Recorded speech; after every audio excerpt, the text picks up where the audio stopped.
Israel में होगा Gaza का विलय। गाजा में आसमान से बरस रही हैं मिसाइलें, जमीनी हमलों से दहल रही हैं जिंदगियां। 80% गाजा पर इजराइल की सेना, 20% बची जमीन की जंग बाकी। गाजा में जंग निर्णायक और ऐतिहासिक मोड़ पर पहुंच गई है। इसकी बड़ी वजह है इजराइल पूरी ताकत से गाजा पर बम बारूद की बारिश कर रहा है। मिसाइलें बड़ी बड़ी इमारतें ध्वस्त कर रही हैं, तो टैंक बारूदी गोले से मलबों के ढेर तैयार कर रहे हैं।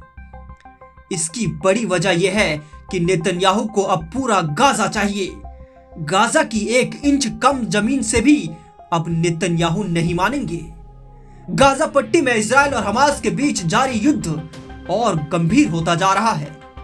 इस बीच इजरायली सेना ने दावा किया कि उसने गाजा सिटी के 40% हिस्से पर कब्जा कर लिया है और आने वाले दिनों में हमले और तेज किए जाएंगे। इजरायली सेना के प्रवक्ता ब्रिगेडियर जनरल एफी ड्रेफिन ने कहा कि गाजा सिटी पर दबाव तब तक बनाए रखा जाएगा जब तक हमास को पूरी तरह से खत्म नहीं कर दिया जाता। उन्होंने साफ किया कि सैन्य अभियान का दायरा और तीव्रता आने वाले वक्त में और बढ़ेगा। गाजा सिटी, जो कि गाजा पट्टी का सबसे बड़ा शहरी क्षेत्र है, अब इस संघर्ष का प्रमुख केंद्र बन गया है। इजरायली कैबिनेट ने गाजा सिटी पर कब्जा करने की योजना को पहले ही मंजूरी दे दी थी और अब सेना उसी योजना के तहत हमले कर रही है। हमलों के चलते गाजा में भारी तबाही मची हुई है।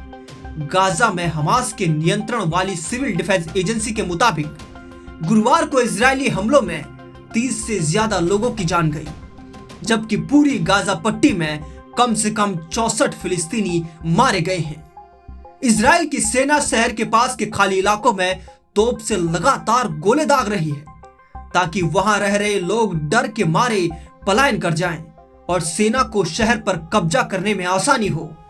हालांकि इस दौरान नागरिकों पर सीधे हमले के आरोपों पर सेना की ओर से कोई टिप्पणी नहीं की गई है।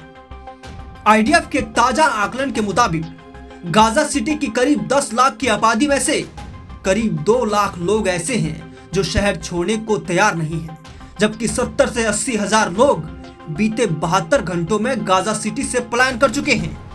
स्थानीय लोगों का कहना है कि गाजा में अब कोई भी जगह सुरक्षित नहीं बची और उनके पास जाने के लिए कोई ठिकाना नहीं है। कई लोग पहले भी विस्थापित हो चुके हैं और अब फिर से संघर्ष की आग में जल रहे हैं। एक वरिष्ठ इजरायली सैन्य अधिकारी के मुताबिक इस बार के हमलों के चलते लगभग 10 लाख फिलिस्तीनियों को गाजा सिटी से हटाकर दक्षिण की ओर धकेले जाने की संभावना है। माना जा रहा है कि यदि इजराइल गाजा सिटी पर पूरी तरह कब्जा कर लेता है तो प्रधानमंत्री नेतन्याहू इस क्षेत्र को इजराइल में मिलाने की कोशिश कर सकते हैं। इस पूरे संघर्ष के बीच आम नागरिकों की स्थिति बेहद गंभीर होती जा रही है और गाजा एक बार फिर मानवीय संकट के मुहाने पर खड़ा है।